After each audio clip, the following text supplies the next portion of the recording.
How can you finance $50,000? Damn, it can be expensive, right? I'm gonna walk you through the steps on how over 3 years you can sequentially finance your transition and get to the point where you are happy and you identify as you see yourself. The first thing is the foundational pieces that are gonna make you successful. The second piece is just walking through a full budget with you so that you're setting yourself up for success long term. So one is a mindset, and then the second is really a blueprint on how we're gonna do that and how we're gonna save up for $50,000 in 3 years. And let's explore how to grow your salary and how to reduce the cost.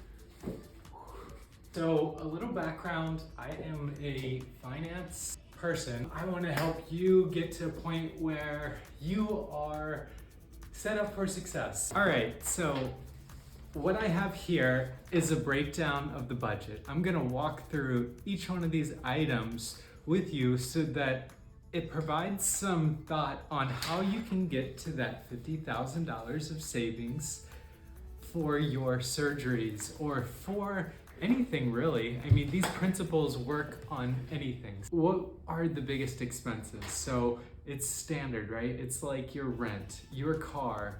What are you spending for restaurants?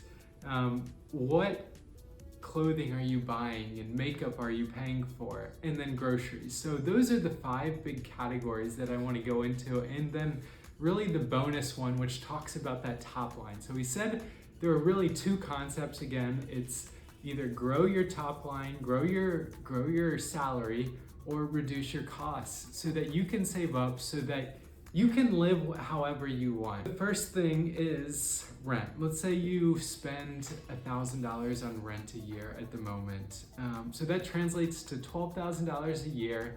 And if you reduce that by, let's say, getting a roommate or living in a co-living situation, that generates $6,000 of savings. So that's the first one. The second one is your car. So your car, let's say you have a payment. It's $250.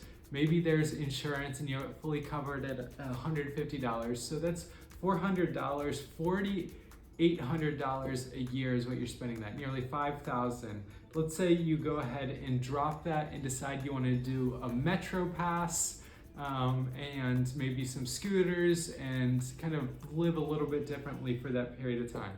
So that is going to yield you almost $3K in savings. And let's assume that, oh, you just sold that and now you have $10,000. In this period of time, take that $10,000 and invest it in the S&P 500 index.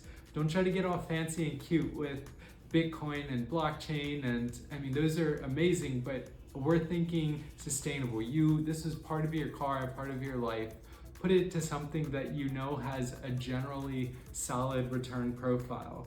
The third one is restaurants. So how much do you spend going out? Let's assume you eat out 4 times a week. That's pretty reasonable, right? And that's $15 each time. So you're spending $60 a week, 50 times a year, spending $3,000. Let's say you only go out 2 times a week. You celebrate it, you really enjoy it. You go out to some places, that's $1,500 of savings.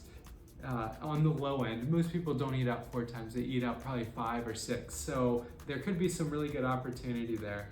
The next one is like clothing and makeup. Like that can cost a lot. Oh my God. So like when I was transitioning and like behind the scenes, I was spending so much money on clothes and makeup because I wanted that validation, right? And the pictures and everything, they tell you like, oh, this is gonna be what you need in order to be female. Like there are definitely things that you could do outside of that to become more feminine around, exercising, around diet, healthy lifestyle habits that you can make on that side that could really help you accelerate your transition. And check out some of the other videos I have talking about both diet and workout and exercises. And then the last one is groceries. You definitely don't want to go too hard on this, but it's one of the biggest expenses we have, right? And just think about the location that you're shopping at.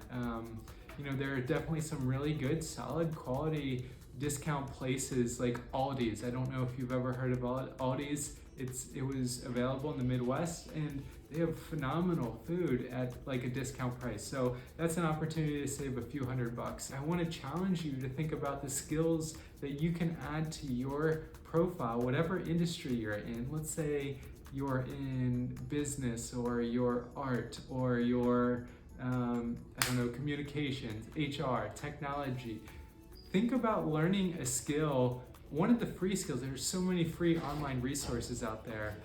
Think about learning a skill that could possibly add to your ability to grow your top line revenue. So that's like the top piece, is how can you grow that top line revenue, and skills add to your salary, right? Like next year you can go to your boss and you can say, hey, look, I have these skills, I'm more valuable than I was last year. I know Excel, I can program, I can do, these finance aspects, I can, whatever it is, you now have something that will carry forward in your life. So let's say that's another $3,000.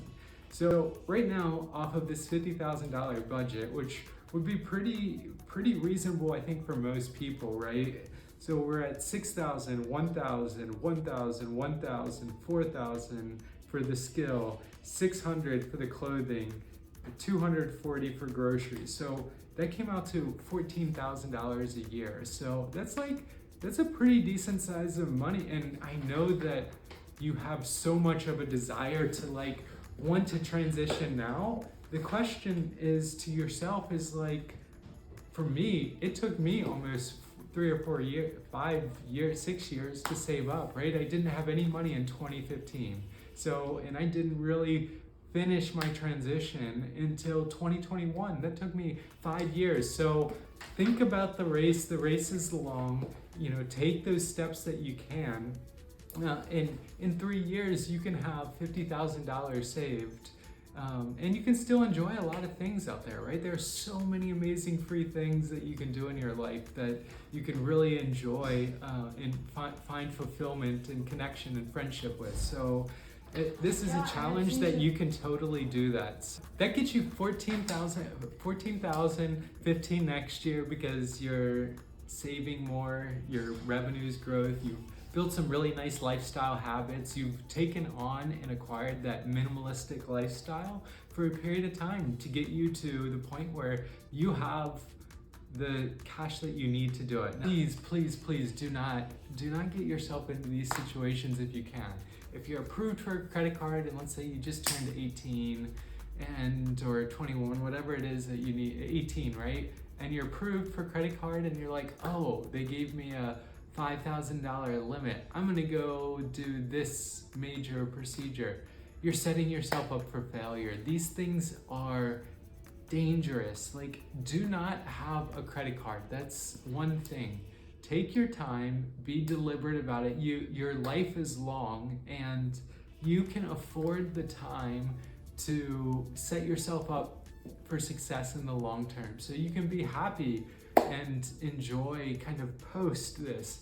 And I would say the second is avoid those quick get rich quick schemes. They exist, they're everywhere certainly, and just avoid them, please.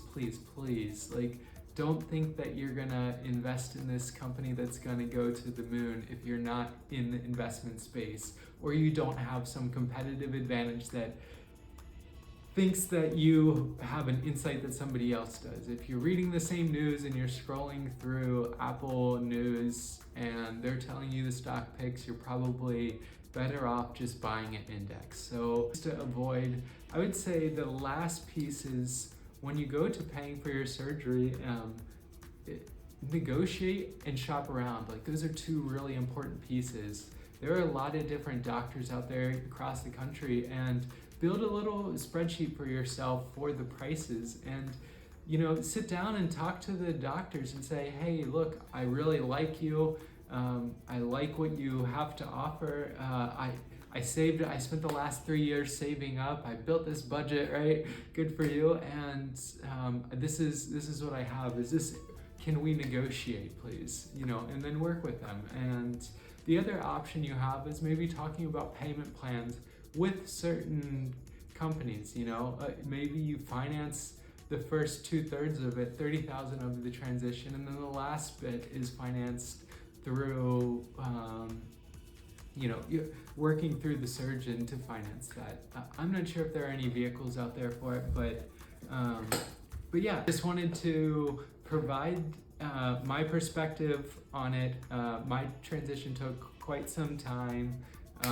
I did this whole thing by skipping coffees, right? Like every day I skipped coffees. No, I didn't. It was a lifestyle change that got me to this point. And I know you can do the same. I know you can change your lifestyle in the short term, still find fulfillment and value, and at the same time make progress towards your transition and financing your transition. So that's all I have today.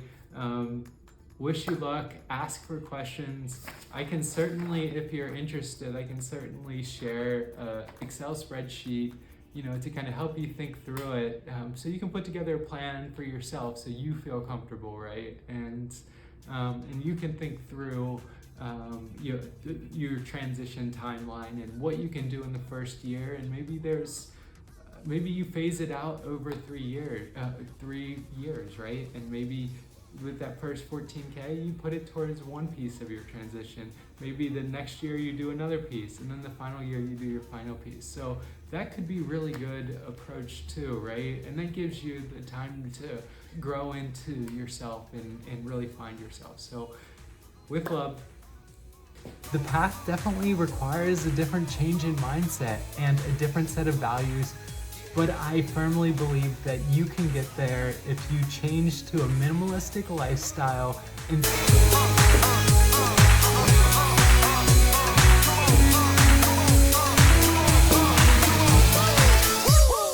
live the life you want.